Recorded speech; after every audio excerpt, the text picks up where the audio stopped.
On repart sur le deuxième défi maintenant. Défi numéro 2. Je vous propose maintenant de mesurer la vitesse du son. Alors le son a une vitesse, ça on le sait bien, quand on est à la montagne et qu'on crie « Ah !» il y a un écho. Ah, ah, ah. Et cet écho, il vient d'où? Il vient du fait que le son de la voix part, tape sur la montagne et revient. Et il met un certain temps pour faire ça, donc il a une vitesse. Et d'ailleurs, si vous mesurez le temps qu'il met, vous allez pouvoir savoir à quelle distance est la montagne la plus proche, par exemple. On peut jouer à ça aussi si on veut savoir combien de temps met un éclair, plutôt à quelle distance un éclair est de chez nous. On va compter le temps qu'il met à nous envoyer le BAM par rapport au temps que met la lumière à nous arriver. Mais ce que je vous propose, c'est de le faire ici, sans éclair, sans écho, en appartement, mesurer la vitesse du son. C'est pas facile de mesurer la vitesse du son parce que la vitesse du son, c'est plusieurs centaines de mètres par seconde. C'est très rapide. Et donc mesurer la vitesse du son en appartement, c'est quand même challenge. Mais coup de chance, une fois encore, on a des smartphones. Donc l'expérience, vous allez voir, vous pouvez la faire vous-même chez vous, à une condition, il faut être un peu riche ou il faut avoir des copains, parce qu'il vous faut 2 smartphones. Donc il vous faut 2 smartphones, donc j'ai emprunté celui de ma femme, et les smartphones, vous allez dessus mettre l'application qu'on avait déjà vue à la première conférence qui s'appelle Phyphox. Voilà, Phyphox, P-H-Y-P-H-O-X, elle est gratuite, elle est faite par des copains, c'est notre équipe avec des collègues qui en avons fait la traduction, donc allez-y. Et ça permet de mesurer tous les capteurs de votre téléphone. Et celui qui va nous intéresser là, ce n'est pas vraiment un capteur, c'est le micro. Parce que le micro peut déclencher un chronomètre. Donc on va utiliser le chronomètre sonore. Le chronomètre sonore, comment il marche? Il se débute dès qu'il entend un bruit, et il s'arrête quand il réentend un bruit. Donc il faut parfois régler un petit peu les niveaux de seuil.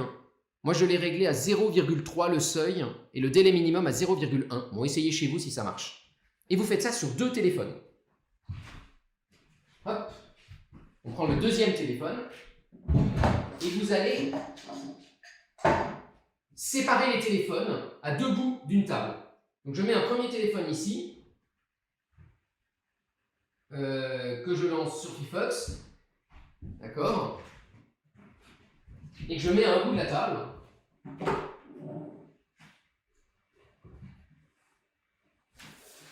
Je range un petit peu, et le deuxième téléphone que vous mettez à l'autre bout de la table. Je vais vous faire une vue en perspective où on voit les 2 téléphones. D'accord? Vous avez un téléphone ici et un autre téléphone là. D'accord? Et vous allez faire maintenant l'expérience la plus simple possible. Vous allez juste taper dans vos mains. Donc je vais lancer le premier téléphone. Je vais lancer le deuxième téléphone. Là, je ne ferai plus aucun bruit. Et regardez ce que je vais faire. Donc je lance le premier téléphone.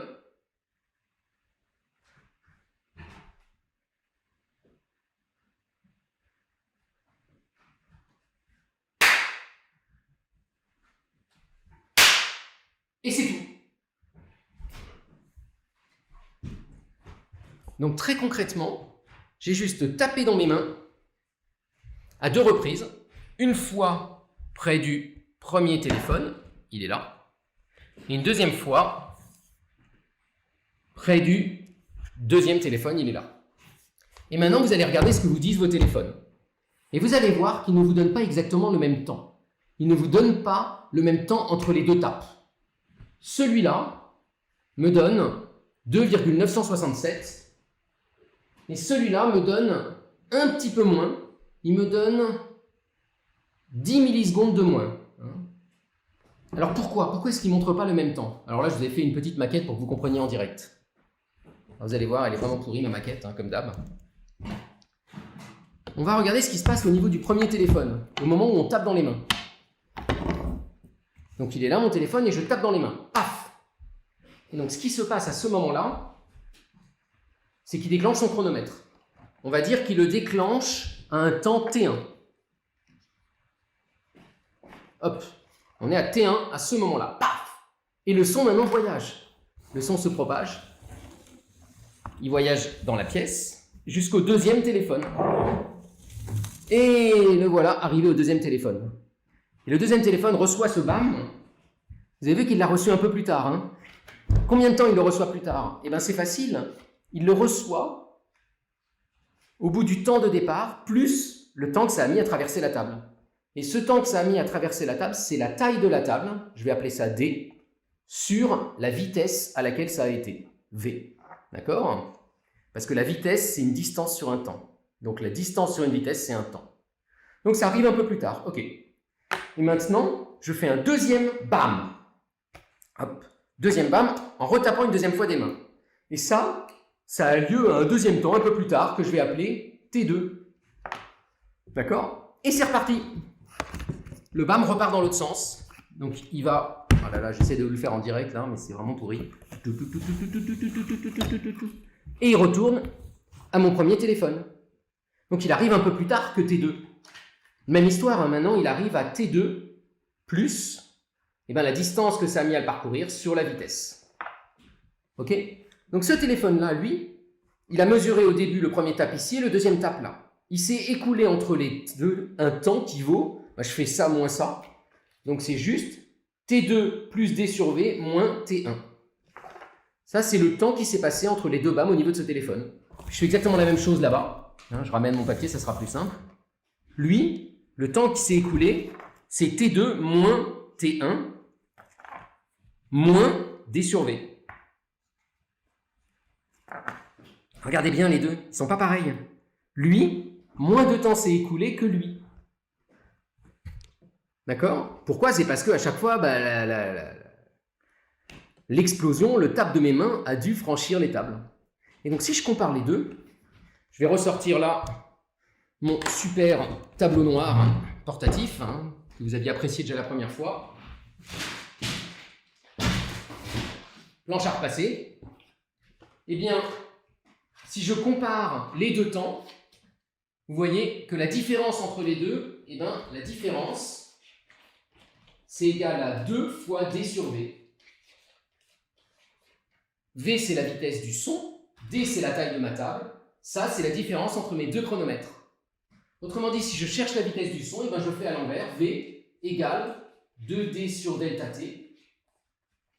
Alors, combien ça vaut ça? La taille de ma table, je l'ai mesurée tout à l'heure, elle fait 1,80 m de long, là où il y a les téléphones à peu près. Donc, 2 fois 1,8 m divisé par... Et là, j'avais mesuré à peu près 10 millisecondes.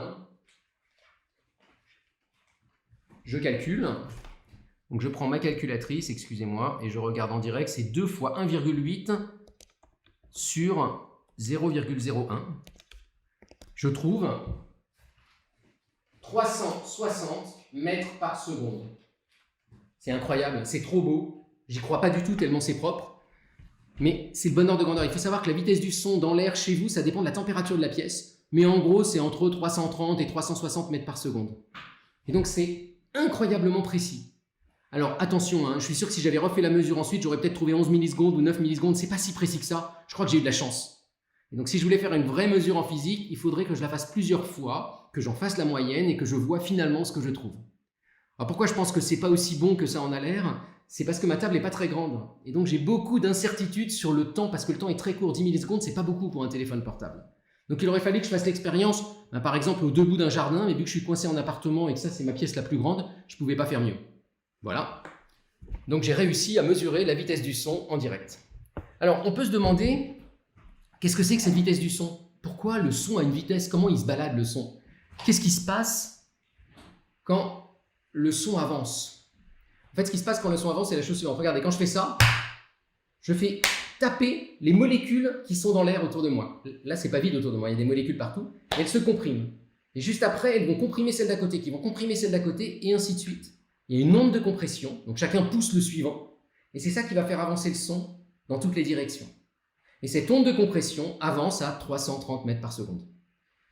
Alors, si vous faisiez ça dans un autre matériau, par exemple dans l'eau, vous trouveriez bien plus, vous trouveriez, je crois, 4 fois plus dans l'eau. Si vous faisiez ça dans un métal, vous trouveriez peut-être 10 à 15 fois plus. Le son se propage bien plus vite dans la matière. Et la raison à ça, c'est que la matière, c'est quoi? C'est des atomes, comme les molécules de l'air, mais serrés les uns aux autres et qui se tiennent, un peu comme des ressorts. Et donc, quand on les pousse, c'est bien plus efficace. La compression est bien plus efficace pour faire avancer le son que dans l'air, où les choses sont un peu plus molles, on va dire, et un peu plus dures à bouger, parce qu'il y a moins de monde, en gros. Si vous faites une hola dans un stade de foot, ça marche mieux que si vous espacez tout le monde n'importe comment sur un grand champ.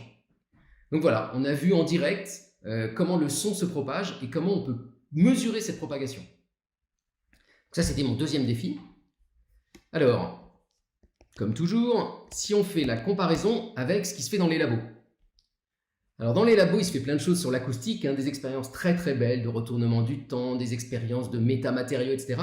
Mais celle dont j'ai choisi de vous parler aujourd'hui, c'est une expérience qui se joue dans le monde des nanotechnologies, de la nanophysique. Souvenez-vous, à la dernière conférence, on s'était amusé à regarder un nanotube qui vibre et qui pèse un atome. Et bien là, je vais vous présenter le plus petit micro au monde. Donc là, c'est pas un microscope, hein, c'est un microphone. Hein. Le truc qui, quand on parle, reçoit le son et qui fait que je suis enregistré en ce moment. Donc il y a des physiciens qui ont réussi à construire le plus petit microphone au monde. Alors qu'est-ce que c'est un microphone? C'est quelque chose qui capte du son. Okay, un microphone normal, comment ça marche? En gros, c'est une membrane qui vibre. Et en vibrant, il fait bouger une bobine électrique qui crée un signal électrique par induction autour d'un aimant et qui permet de mesurer du son électriquement dans un ordinateur. Mais eux, ils n'ont pas du tout fait ça. Eux, ils ont voulu construire un microphone qui ne fait qu'une molécule de taille, d'accord, qui soit constituée d'une seule molécule. Donc voilà l'article, hein, ils disent bien dans leur titre ce que ça veut dire. On a utilisé une seule molécule pour faire un détecteur acoustique. Et un détecteur acoustique, c'est un détecteur de son, donc c'est un microphone.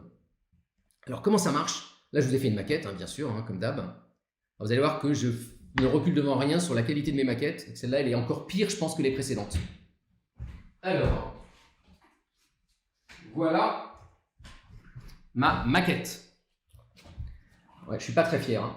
Donc, qu'est-ce que c'est que ce truc-là? Vous avez vu d'abord l'espèce de gros machin rouge? C'est un diapason. C'est quelque chose pour faire du son. Et les musiciens connaissent bien ça. Si vous voulez accorder un instrument de musique, prenez un diapason, vous tapez dessus et bang, vous entendez une note. Pourquoi vous entendez une note? Parce que c'est le métal qui vibre comme ça et qui en vibrant fait une note qui est souvent en général une note bien connue de tout le monde. Ça peut être un La par exemple. Donc voilà mon faux diapason, hein, un machin qui peut vibrer comme ça. Et dessus, ils ont déposé une molécule. Alors en fait, ils ne déposent pas une molécule, ils la coincent dans un cristal qui vont coller au diapason, mais tout ça c'est technique. Mais imaginez qu'ils aient posé une molécule et c'est pas n'importe quelle molécule, c'est celle-là. Alors celle-là, une molécule qui s'appelle DBT, je crois, de son petit nom. Regardez, elle n'est pas si compliquée. Elle est composée d'atomes de carbone, ils sont en marron ici, qui forment des hexagones. Et au bout de chacun d'entre eux, il y a des hydrogènes. Sauf ici, où il y a un atome de soufre que j'ai coupé en deux pour les besoins de la maquette. Okay, donc vous avez, faut compter, quoi, 1, 2, 3, 4, 5, 6. Vous avez 12 atomes de carbone, C12. Vous avez 8 atomes d'hydrogène, H8, et un atome de soufre, S. C'est la formule chimique. Et maintenant arrive la magie. Ils n'ont pas choisi cette molécule au hasard. Ils l'ont choisie parce qu'elle a une propriété. C'est que si on l'écrase, et si ensuite on la redilate, si on l'écrase et qu'on la redilate, ses propriétés optiques changent. Et en particulier, elle va se mettre à être fluorescente. Et là, attention, c'est mon trucage de la journée. Vous êtes prêts? Attention, je vais faire vibrer le diapason. Et quand il vibre, c'est beau, hein? Donc j'ai fait un super montage derrière avec une petite LED que je peux allumer avec un interrupteur, avec du scotch parce que je n'avais pas de fer à souder. Donc vous voyez ce qui se passe, c'est que quand vous faites vibrer le diapason, à chaque fois que la molécule change de forme, elle va cracher de la lumière par fluorescence. Il faut l'éclairer avec un laser pour que ça marche. Et donc si vous faites vibrer vite, eh ben, ça va clignoter souvent. Si vous faites vibrer lentement, ça va clignoter moins souvent. Et donc si vous mesurez juste la lumière émise par cette molécule par fluorescence, vous allez pouvoir capable de remonter à la vibration de votre appareil et donc le son qu'il a entendu. Et donc voilà l'expérience elle-même. Regardez bien. Ici, chaque petit trait, c'est un grain de lumière reçu dans l'expérience. Donc à chaque fois qu'il y a un trait, c'est comme si le spot s'était allumé. Et ce qu'ils voient, c'est que ça s'allume, ça s'éteint, ça s'allume, ça s'éteint. D'une ligne à l'autre, ils ont juste fait des zooms pour vraiment vous montrer les détails de ce côté clignotement. On a presque l'impression que c'est du morse, ça fait... Donc c'est compliqué de savoir si là-dedans il y a un truc régulier ou pas. Alors là, les physiciens et les mathématiciens utilisent un outil formidable qui s'appelle la transformée de Fourier, qui vous permet de savoir s'il y a des régularités dans cette courbe. Si par exemple il y a un truc qui se répète souvent, s'il y a une période, d'accord? Et donc quand on fait la transformée de Fourier de ça, on trouve un pic. Un pic qui est, regardez bien, en 20,09 kHz. Et c'est exactement la fréquence qu'ils ont utilisée pour faire vibrer leur diapason. Donc ils ont envoyé un son à 20 kHz. Ça a fait vibrer le diapason à 20 kHz. Et ça a fait clignoter la molécule à 20 kHz. Donc si vous regardez comment clignote cette molécule, vous avez le plus petit micro au monde, juste en convertissant ce clignotement en une fréquence. Et donc si vous envoyez le son de la voix ou ce que vous voulez sur ce diapason, eh bien vous verrez votre nano-lampe de poche clignoter en direct et vous donner le son. C'est le plus petit micro au monde. Voilà, c'était ma deuxième expérience incroyable du jour. On en arrive au dernier défi de la journée.